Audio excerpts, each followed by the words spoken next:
Friends, मैं हूं योगेंद्र कुमार जायसवाल और आप देख रहे हैं सक्सेस ट्रैक।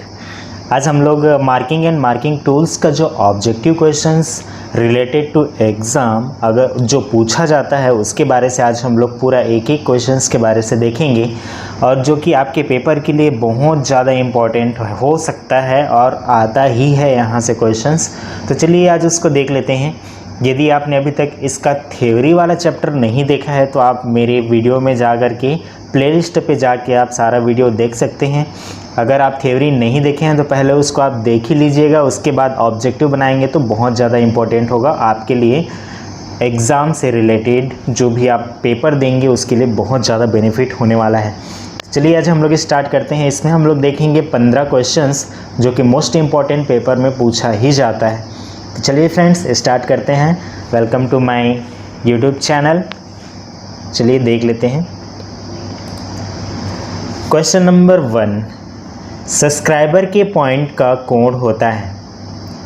जो सब्सक्राइबर का एंगल होता है, पॉइंट का एंगल होता है, वो जनरली कितना रखा जाता है। यहाँ पर देखिए एक सब्सक्राइबर दिखाया गया है। तो ये सब्सक्राइबर का जो एंगल होता है वो कितना रखा जाता है करके आपसे पूछा ही जाता है पेपर में।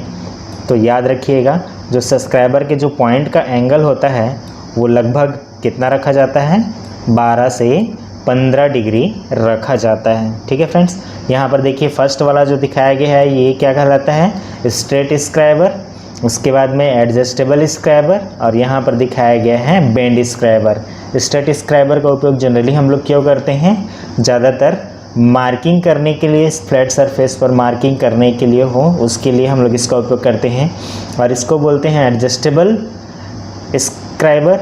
और ये एडजस्टेबल स्क्राइबर का उपयोग हम लोग जनरली क्यों करते हैं, या तो स्ट्रेट स्क्राइबर या फिर बेंड स्क्राइबर को हम लोग को क्या करना, वहाँ पर होल्ड करने के लिए हम लोग एडजस्टेबल स्क्राइबर का उपयोग करते हैं। और ज़्यादातर बेंड स्क्राइबर का उपयोग हम लोग लेथ मशीन में किसी जॉब को सेंटर में बांधने के लिए हम लोग किसका, बेंड स्क्राइबर का उपयोग करते हैं। बेंड स्क्राइबर का एंगल जो होता है यहाँ पर बेंड एंगल वो कितना रखा जाता है, 90 डिग्री रखा जाता है। इस चीज़ को भी याद रखिएगा। चलिए नेक्स्ट क्वेश्चन देखते हैं।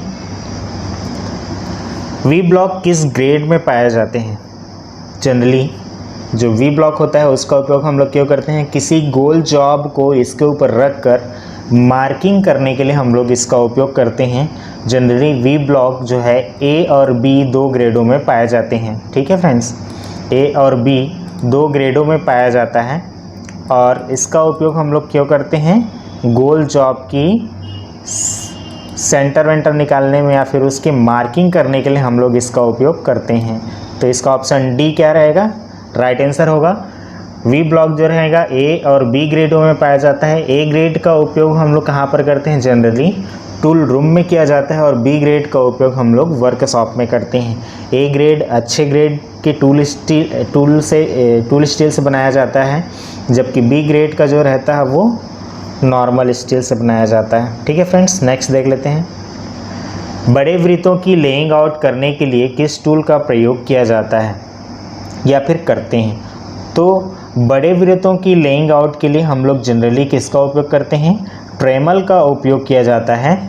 और ट्रेमल आपको ये डायग्राम में दिखा रहा होगा। ट्रेमल कुछ इस प्रकार से होता है, इस पर एक बार होता है जिस पर 2 स्क्राइबर्स होते हैं। ठीक है, ये 2 स्लाइडिंग पेयर होते हैं और ये घूम भी सकता है, इसलिए इसको 2 टर्निंग पेयर भी बोलते हैं। तो इस पर 2 स्लाइडिंग पेयर और 2 टर्निंग पेयर होता है और इसका प्रयोग हम लोग बड़े जॉब की लेइंग आउट करने के लिए इसका उपयोग करते हैं। तो इसका ऑप्शन ए क्या रहेगा, राइट आंसर होगा। ठीक है फ्रेंड्स, यहाँ पर ट्रेमल का डायग्राम दिखाया गया है। तो इसका जो राइट आंसर क्या होगा, ऑप्शन ए, ट्रेमल का प्रयोग किया जाता है। नेक्स्ट देख लेते हैं। पाइप की फ्लेंज की मार्किंग के लिए पाइप के अंदर खाली स्थान दी जाती है। तो जब भी हम लोग पाइप पर मार्किंग करते हैं तो उसके लिए या हम लोग किसका उपयोग करते हैं, वहाँ पर एक लकड़ी दिया जाता है, लकड़ी लगाया जाता है और उसे बोलते हैं लकड़ी की पैकिंग उस पर दी जाती है। नेक्स्ट देख लेते हैं, जो कि सरफेस प्लेट की स्क्रैपिंग करने के लिए खाली स्थान स्क्रैपर की ज़रूरत होती है। तो यहाँ पर सरफेस प्लेट क्या रहता है, फ्लैट रहता है, तो फ्लैट सरफेस पर जब भी हम लोग को स्क्रैपिंग करने की आवश्यकता होती है तो वहाँ पर फ्लैट सरफेस का उपयोग किया जाता है, फ्लैट स्क्रैबर का उपयोग किया जाता है। तो इसका राइट आंसर ए हो जाएगा। यहाँ पर देखिए, एक है बैंड स्क्रैबर और फ्लैट स्क्रैबर, और एक होता है ट्रायंगुलर स्क्रैबर। तो बैंड स्क्रैबर का उपयोग हम लोग जनरली कहाँ पर करते हैं? बेयरिंग सरफेस को साफ़ करने के लिए। और स्क्रैपिंग एक कटिंग ऑपरेशन है जिसके द्वारा बहुत छोटे चिप्स के रूप में हम लोग क्या करते हैं? किसी भी मेटल्स को काट के अलग करते हैं। तो बहुत ज़्यादा फिनिशिंग की जहाँ आवश्यकता होती है वहाँ पर हम लोग स्क्रैपिंग के द्वारा उसको क्या करते हैं? फिनिशिंग करते हैं। और स्क्रैपिंग, बैंड स्क्रैपिंग का उपयोग हम लोग बेयरिंग की सरफेस को साफ़ करने के लिए, स्क्रैपिंग करने के लिए करते हैं, जबकि फ्लैट स्क्रैपर का उपयोग फ्लैट सरफेस को स्क्रैपिंग करने के लिए, और ट्रायंगुलर स्क्रैपर का उपयोग हम लोग कॉर्नर की सफाई करने के लिए हम लोग इसका उपयोग करते हैं। ठीक है फ्रेंड्स, नेक्स्ट देख लेते हैं। वी ब्लॉक के बीच में बने ग्रूव का एंगल होता है। तो ये जो वी ब्लॉक का जो ग्रूव बना हुआ है इसके बीच का एंगल कितना होता है, अगर के क्वेश्चन में आता है तो ये यहाँ से लेके यहाँ तक का जो डिग्री रहता है वो कितना रखा जाता है? 90 डिग्री होता है। नेक्स्ट देख लेते हैं। सामान्य वेबल प्रोटेक्टर की शुद्धता होती है। यहाँ पर दो चीज़, एक यूनिवर्सल वेबल प्रोटेक्टर और एक होता है सामान्य वेबल प्रोटेक्टर, सिंपल वेबल प्रोटेक्टर। ठीक है, तो यहाँ पर सिंपल वेबल प्रोटेक्टर, सामान्य वेबल प्रोटेक्टर बोला जाए तो उसका जो शुद्धता होता है, एक्यूरेसी होती है, लिस्ट काउंट होती है, वो कितना होता है? 1 डिग्री के बराबर होता है। और यदि यहीं पर यूनिवर्सल वेबल प्रोटेक्टर की अगर बात की जाए तो यूनिवर्सल वेबल प्रोटेक्टर का जो अल्पतमांक होता है वो कितना होता है? लिस्ट काउंट 5 मिनट रखा जाता है। और इसी में ही एक क्वेश्चन और पूछा जाता है, उस चीज़ को याद रखिएगा कि वेबल प्रोटेक्टर में अगर वो यूनिवर्सल वेबल प्रोटेक्टर है तो उसकी वर्नियर स्केल के 1 भाग का मान कितना होता है करके पूछता है। वर्नियर स्केल के 1 भाग का मान 1 डिग्री 55 मिनट होता है, जबकि मेन स्केल के 1 भाग का मान 1 डिग्री होता है। ठीक है फ्रेंड्स, नेक्स्ट देख लेते हैं। इसका उपयोग हम लोग जनरली किसी भी जॉब की एंगल को चेक करने के लिए इसका प्रयोग किया जाता है। नेक्स्ट देखते हैं। माइल्ड स्टील के जॉब पर मार्किंग लाइनों को पक्का करने हेतु प्रयोग में लाया जाता है। अब यहाँ पर देखिए, माइल्ड स्टील क्या है? थोड़े से हार्ड जॉब है, तो इस पर हम लोग को मार्किंग लाइनों को पक्का करने के लिए हम लोग जनरली किसका उपयोग करते हैं? डॉट पंच का उपयोग किया जाता है। डॉट पंच का जो एंगल होता है वो कितना रखा जाता है? 60 डिग्री होता है इसका पॉइंट का एंगल। प्रिक पंच का उपयोग हम लोग जनरली सॉफ्ट मेटल की मार्किंग करने के लिए इसका उपयोग किया जाता है। और इसका जो सेंटर पंच का उपयोग हम लोग किस लिए करते हैं?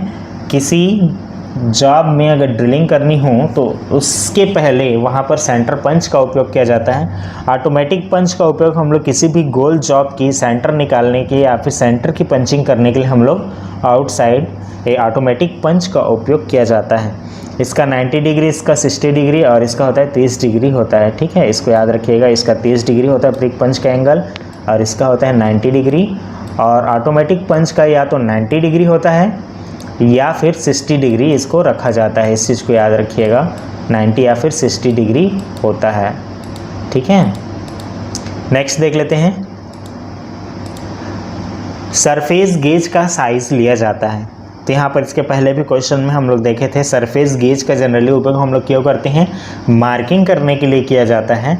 और सरफेस गेज का साइज जो होता है वो पिलर की लंबाई से लिया जाता है। ठीक है फ्रेंड्स, नेक्स्ट देखते हैं। कैलिपर की वर्किंग पॉइंट को कितने डिग्री में बेंड किया जाता है? कैलिपर जो इनसाइड कैलिपर आउटसाइड कैलिपर होता है उसको बोल रहे हैं। तो कैलिपर का जनरली हम लोग यहाँ पर देख लेते हैं डायग्राम। ये होता है आउटसाइड कैलिपर। आउटसाइड कैलिपर की दोनों टांगें क्या होती हैं? अंदर की ओर मुड़ी होती हैं। और इनसाइड कैलिपर की दोनों टांगें बाहर की ओर मुड़ी होती हैं। तो ये जो बाहर की ओर जो मुड़ी होती है तो इसका एंगल पूछा जाता है। तो उसका एंगल कितना रखा जाता है? इस पॉइंट का एंगल कितना रखा जाएगा? तो ये 45 डिग्री रखा जाता है। इस चीज़ को याद रखिएगा। तो ये 45 इसका राइट आंसर ऑप्शन सी हो जाएगा। अगर उसके पॉइंट का एंगल बोला जाता तो 12 से 15 डिग्री रखा जाता है। इस चीज़ को भी याद रखिएगा। नेक्स्ट देखते हैं।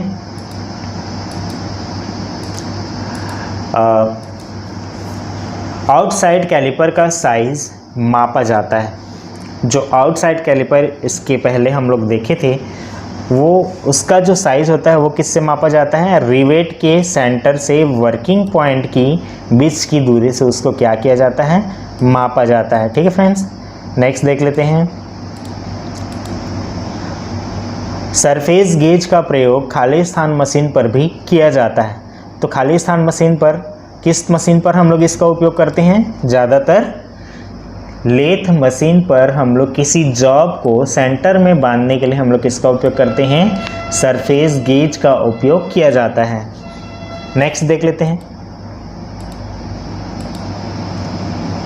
पंच का साइज दर्शाया जाता है।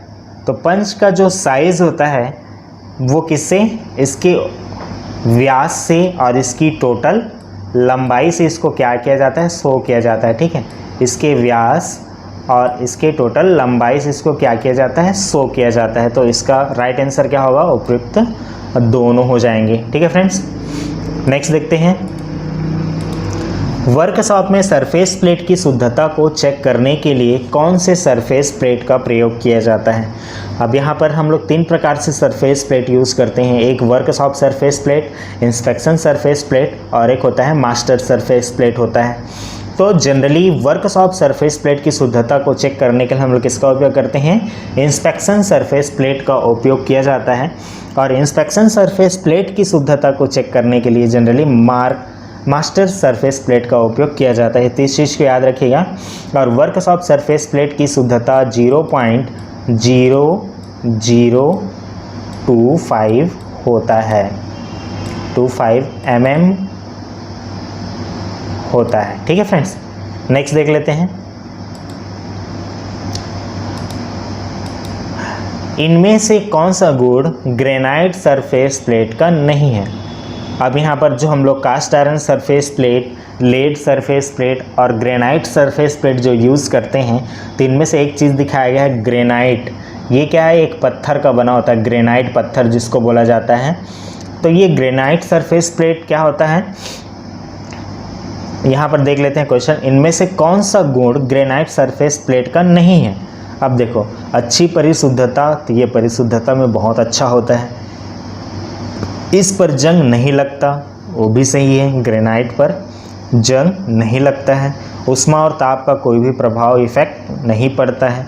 स्क्रैच पड़ जाने से बर निकलते हैं। अब देखो, ये स्क्रैच भी हो जाएगा तो यहाँ से बर नहीं निकलता है। ये इसका मोस्ट इम्पॉर्टेंट क्या है, क्वालिटी है। तो ये क्या है, स्क्रैच पड़ जाने पर बर निकलते हैं करके दिया है, ये ऑप्शन क्या है, इस गुण में शामिल नहीं है, क्योंकि यहाँ पर बर नहीं निकलते हैं। ठीक है फ्रेंड्स, तो ठीक है फ्रेंड्स, आज के लिए बस इतना ही।